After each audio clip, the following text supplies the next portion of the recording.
Hey guys, it's me, London, today. Like all I was going to read to you guys, chapter 10, 11, and 12. Let's start reading. And by the way, I'm going to my cousin's birthday party. Ava's birthday party. Remember her from a video? Yeah, remember her, comment down below.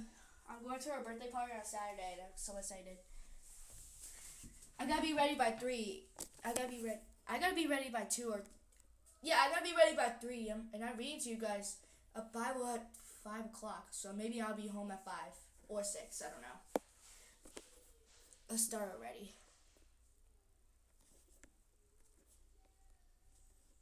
Genesis 10.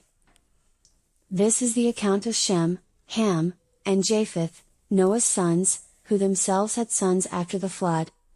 The sons of Japheth, Gomer, Magog, Madai, Javan, Tubal, Meshech, and Tyrus. The sons of Gomer, Ashkenaz, Riphath, and Togarmah. The sons of Javan, Elisha, Tarshish, the Kittites and the Rodanites. From these the maritime people spread out into their territories by their clans within their nations, each with its own language. The sons of Ham, Cush, Egypt, Put, and Canaan. The sons of Cush, Seba, Havilah, Sabta, Raamah, and Sabteka. The sons of Raamah, Sheba and Dedan. Cush was the father of Nimrod, who became a mighty warrior on the earth. He was a mighty hunter before the Lord, that is why it is said, like Nimrod, a mighty hunter before the Lord. The first centers of his kingdom were Babylon, Uruk, Akkad, and Calneh, in Shinar. From that land he went to Assyria, where he built Nineveh, Rehoboth-ir, Calah, and Rezin, which is between Nineveh and Calah, which is the great city. Egypt was the father of the Ludites, Anamites, Lahabites, Naphtites, Pathrasites, Kaulites, from whom the Philistines came, and Caphtorites. Canaan was the father of Sidon his firstborn, and of the Hittites, Jebusites, Amorites, Girgashites, Hivites, Archites, Sinites, Arvadites, Zemarites, and Hamathites. Later the Canaanite clans scattered. And the borders of Canaan reached from Sidon toward Gerar as far as Gaza, and then toward Sodom, Gomorrah, Admah, and Zeboim, as far as Lasha. These are the sons of Ham by their clans and languages, in their territories and nations. Sons were also born to Shem, whose older brother was Japheth. Shem was the ancestor of all the sons of Eber. The sons of Shem, Elam, Asher, Arphaxad, Lud, and Aram. The sons of Aram, Uz, Hul, Gether, and Meshech. Arphaxad was the father of Shelah, and Shelah the father of Eber. 2 sons were born to Eber, one was named Peleg, because in his time the earth was divided. His brother was named Joktan. Joktan was the father of Almodad, Shalef, Hazarmaveth, Jerah, Hadoram, Uzal, Diklah, Obal, Abimael, Sheba, Ophir, Havilah, and Jobab. All these were sons of Joktan. The region where they lived stretched from Mesha toward Sephir, in the eastern hill country. These are the sons of Shem by their clans and languages, in their territories and nations. These are the clans of Noah's sons, according to their lines of descent, within their nations.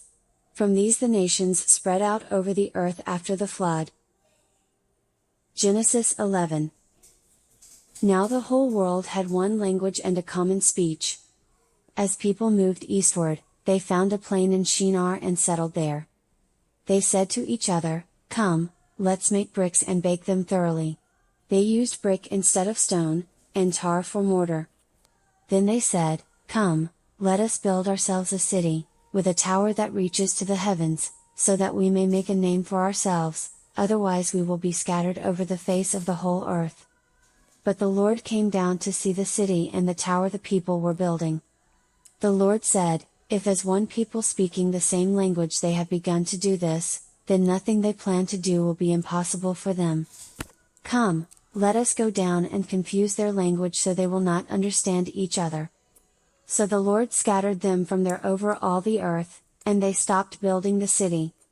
That is why it was called Babel, because there the Lord confused the language of the whole world. From there the Lord scattered them over the face of the whole earth. This is the account of Shem's family line. 2 years after the flood, when Shem was 100 years old, he became the father of Arphaxad. And after he became the father of Arphaxad, Shem lived 500 years and had other sons and daughters. When Arphaxad had lived 35 years, he became the father of Shelah. And after he became the father of Shelah, Arphaxad lived 403 years and had other sons and daughters. When Shelah had lived 30 years, he became the father of Eber. And after he became the father of Eber, Shelah lived 403 years and had other sons and daughters. When Eber had lived 34 years, he became the father of Peleg. And after he became the father of Peleg, Eber lived 430 years and had other sons and daughters. When Peleg had lived 30 years, he became the father of Reu. And after he became the father of Reu, Peleg lived 209 years and had other sons and daughters. When Reu had lived 32 years, he became the father of Serug. And after he became the father of Serug, Reu lived 207 years and had other sons and daughters. When Serug had lived 30 years, he became the father of Nahor. And after he became the father of Nahor, Serug lived 200 years and had other sons and daughters. When Nahor had lived 29 years, he became the father of Terah. And after he became the father of Terah, Nahor lived 119 years and had other sons and daughters. After Terah had lived 70 years, he became the father of Abram, Nahor, and Haran. This is the account of Terah's family line. Terah became the father of Abram, Nahor, and Haran. And Haran became the father of Lot. While his father Terah was still alive, Haran died in Ur of the Chaldeans, in the land of his birth. Abram and Nahor both married. The name of Abram's wife was Sarai, and the name of Nahor's wife was Milcah. She was the daughter of Haran, the father of both Milcah and Iscah. Now Sarai was childless because she was not able to conceive. Terah took his son Abram, his grandson Lot son of Haran, and his daughter-in-law Sarai, the wife of his son Abram, and together they set out from Ur of the Chaldeans to go to Canaan.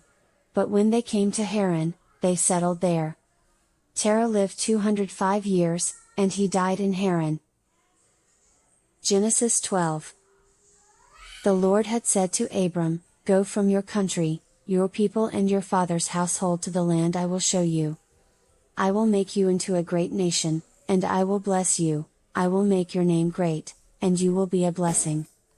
I will bless those who bless you, and whoever curses you I will curse, and all peoples on earth will be blessed through you." So Abram went, as the Lord had told him, and Lot went with him. Abram was 75 years old when he set out from Haran. He took his wife Sarai, his nephew Lot, all the possessions they had accumulated and the people they had acquired in Haran, and they set out for the land of Canaan, and they arrived there. Abram traveled through the land as far as the site of the great tree of Moreh at Shechem. At that time the Canaanites were in the land. The Lord appeared to Abram and said, "To your offspring I will give this land." So he built an altar there to the Lord, who had appeared to him. From there he went on toward the hills east of Bethel and pitched his tent, with Bethel on the west and Ai on the east. There he built an altar to the Lord and called on the name of the Lord. Then Abram set out and continued toward the Negev. Now there was a famine in the land, and Abram went down to Egypt to live there for a while because the famine was severe. As he was about to enter Egypt, he said to his wife Sarai, "I know what a beautiful woman you are. When the Egyptians see you, they will say, 'This is his wife.' Then they will kill me but will let you live.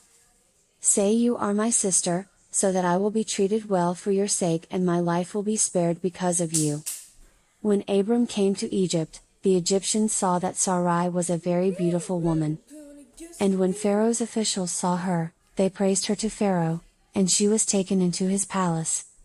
He treated Abram well for her sake, and Abram acquired sheep and cattle, male and female donkeys, male and female servants, and camels. But the Lord inflicted serious diseases on Pharaoh and his household because of Abram's wife Sarai. So Pharaoh summoned Abram. "What have you done to me?" He said. "Why didn't you tell me she was your wife?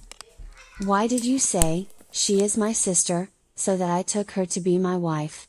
Now then, here is your wife. Take her and go." Then Pharaoh gave orders about Abram to his men, and they sent him on his way, with his wife and everything he had. That's 10, 11, and 12. See you guys tomorrow for chapter 13. Bye.